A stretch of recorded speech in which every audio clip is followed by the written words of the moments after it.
Good day! For today's video guys is about going to tackle all about the rules in the selection of Delta and Core. But before I start, let me introduce first myself. By the way, to those who didn't know my name, I'm Remar Jhon Yamba. And now, let us proceed to our main discussion.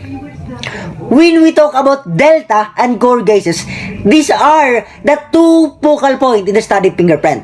They are the bases. When we talk about Core, this is the approximate center of the pattern area, or also known as the inner terminus. When we talk about Delta, this is located or found in the divergence of the two type line, or also known as the outer terminus. Since we mention the word type line, so when we talk about type line, this is the innermost, the divergence that was surround or tend to surround the pattern area guys. Now let us start to discuss guys of what is the rules in the selection of Core guys, and then proceed to the rules in the selection of Delta. So according to the book guys, there are 4 rules in the selection, or yes, in the selection of Core guys. What are those rules? So according to the rule number 1, the rule number 1 says that the core is placed upon or within the innermost sufficient recurve. So this is the example guys, the illustration. So the core is found in the innermost sufficient recurve. So the upon or within, we talk about upon or within, so the core is found here guys, is the innermost found upon or within. So this is the core guys, according to the rule number 1. And then according to the rule number 2 guys, says that when the innermost sufficient recurve contains no ending ridge or rod reaching as high as the shoulder of the loop, the core is placed at the shoulder of the loop that was farther from the delta. So if the innermost the core contains no ending, and so according to the rule number 2, the core is placed that was farther from the delta. So we have 2 option here, so we choose the core that was farther from the delta. So this is the core guys that we choose. So this is the core guys. So this is the rule number 2 guys. The core if the innermost sufficient recurve contains no ending ridge reaching as high as the shoulder of the loop, the core is placed at the shoulder of the loop that was farther from the delta. So this is our core guys. Now since this is the farther from the delta, since our delta here, so this is the core according to the rule number 2. If the core contains no ending, means curve lang siya guys. And then in the rule number 3 guys, says that when the innermost sufficient recurve guys contains an uneven number of rods or ridges reaching as high as the shoulder of the loop, the core is placed at the end of the end of the center rod. So if according to the rule number 3, if the core contains uneven, meaning not pair, so our core is located here guys, in the center rod. So this is our core automatically guys, according to the rule number 3. And then the next guys is the rule number 4.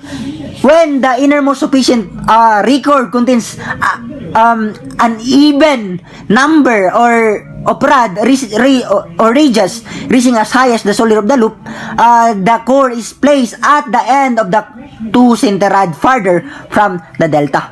So meaning, if guys, according to the rule number 4, if the core contains even, meaning pair, so we choose the core that was farther from the delta.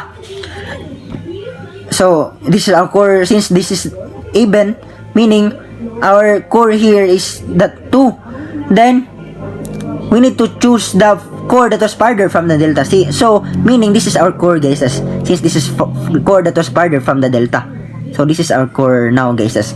So this is the how to select, guys, based on the rules that was given by the book, guys. So that was the rules in the selection of core, guys. Now we need to proceed on how to select in the delta, guys, based on the rule. So according to the book, guys, now in the selection of delta, there are 5 rule in the selection of the delta. So what are those rule, guys? So the first one, guys, or the first rule, guys, according to the book, it overall says that the delta may not be located at the bifurcation which does not opens towards the core, guys. Meaning, so if there are 2 delta and then the delta 1 is opening to the core, guys, and then the second delta, guys, is opening behind the back or behind the core, guys. The delta that be selected is the delta that was open towards the core. So in our selection of in our illustration, guys, since the delta 1 is opening to the core, guys, so this is our delta na that we need to choose, guys. So this is our delta now.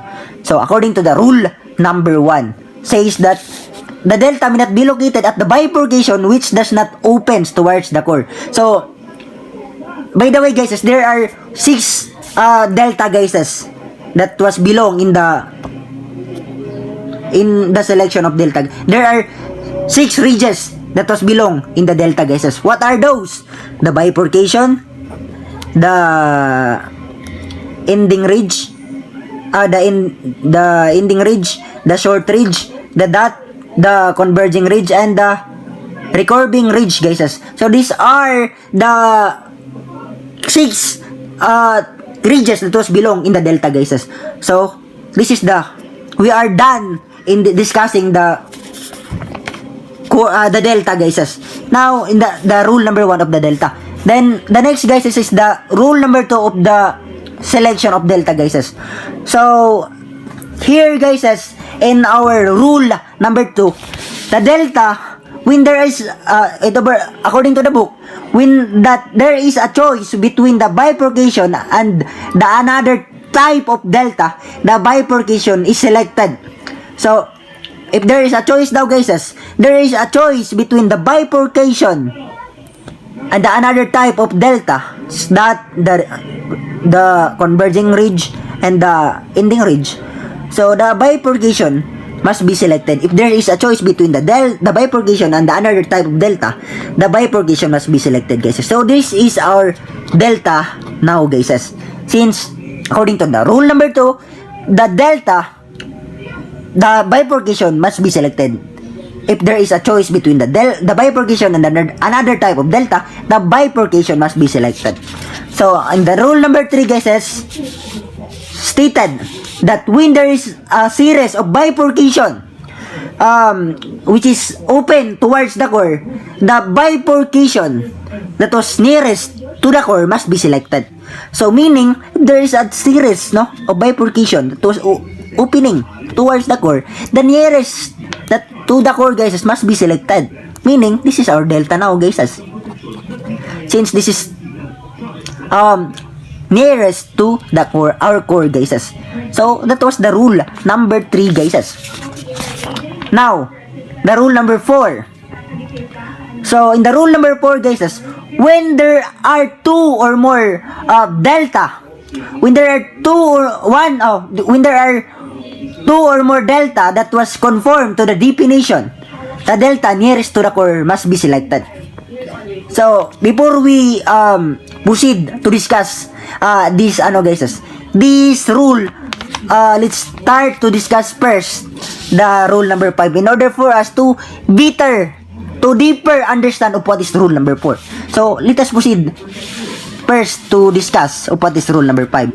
So the delta, according to rule number 5 guys, the delta may not be located at the middle of the ridge running between the two type line towards the core, but at the near end only guys. But at the near end only guys. So the delta may not be located at the middle of the ridge running between the two type line towards the core, but the near end only.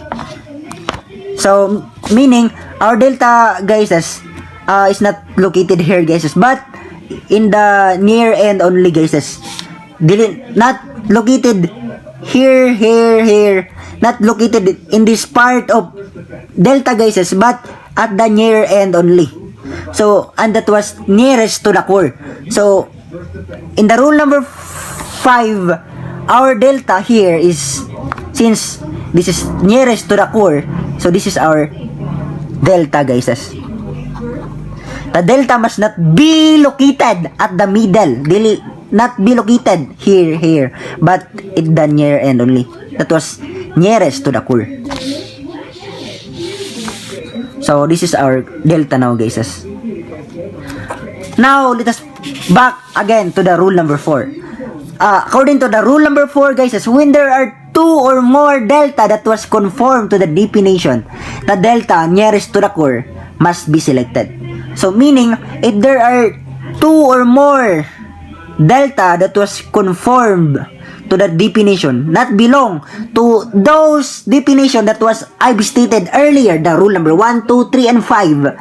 So the delta that was nearest to the core must be selected. If there is a delta that was not belong to the rule number 1, rule number 2, and the rule number 3 and 5, so the delta that was nearest to the core must be selected.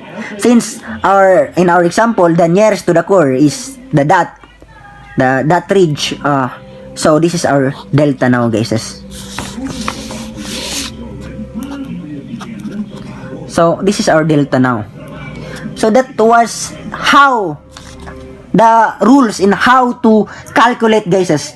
How to calculate or how to select or the rules in the selection of delta and core guys. I hope that you have enjoyed watching, and I hope that you have learned a lesson in this presentation or in this video guys. So by the way again, I'm Remar Jhon Yamba.